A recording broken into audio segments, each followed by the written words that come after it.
আমরা কয়েকদিন আগে দেখলাম child care and old age home নামে একটি প্রতিষ্ঠানের প্রতিষ্ঠাতা মিল্টন সমাদ্দার তাকে গ্রেপ্তার করা হয়েছে, এমনকি তাকে রিমান্ডেও নেওয়া হয়েছে।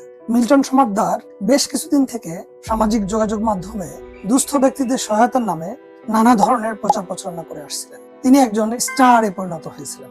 আমরা করোনাকালেও দেখেছিলাম বেশ কিছু স্টার, বেশ কিছু মানুষ যারা সমাজে প্রতারণা করে আসছিল। এই প্রতারকদের অনেককেই করোনাকালে ধরা হয়েছিল। আমরা সবচেয়ে উল্লেখযোগ্যভাবে বলতে পারি শাহেদের কথা। আমরা শাহেদ কাণ্ড নিয়ে অনেক তোলপাড় তৈরি করেছিলাম, তারপরে কিন্তু আমরা ভুলে গেলাম। এখন শাহেদ কোথায় আছে? শাহেদ কি জেলখানায় আছে, না শাহেদ আবার আগের মতো তার সেই প্রতারণা কাজে ব্যস্ত রয়েছে? এই খোঁজটি কিন্তু আমরা নিচ্ছি না, কিন্তু আমাদের দায়িত্ব কিন্তু এই ফলো আপ টিম নেওয়া। শুধু শাহেদ নয়, অসংখ্য ঘটনা রয়েছে সারা দেশে বিভিন্ন সময়ে বিভিন্ন ধরনের অভিযানের নামে অসংখ্য মানুষকে, অসংখ্য অপরাধীকে, অসংখ্য পাপীদেরকে গ্রেপ্তার করা হয়েছিল। কিন্তু ওই অপরাধী এবং পাপীরা এখন কোথায় আছে? তারা কি যথাযথ শাস্তি পেয়েছে কিনা, নাকি তারা জামিন নিয়ে সমাজে আবার যথাযথভাবে আমাদের এই সমাজে আবার প্রতারণায় ব্যস্ত রয়েছে? সেটিও কিন্তু আমাদের একটু খুঁজে দেখা দরকার। এই মিল্টন সমাদ্দার আজকে কারাগারে আছে, আজকে তার রিমান্ড হচ্ছে। আগামীকাল যে তার এই কারাগার রিমান্ড বহাল থাকবে তা কিন্তু নয়।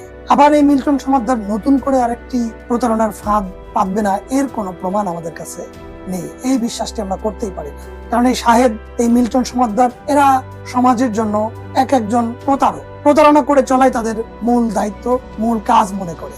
এই মিল্টন সমাদ্দার এবং এই শাহেদদের বড় হয়ে ওঠাটাই হচ্ছে প্রতারণার মধ্য দিয়ে।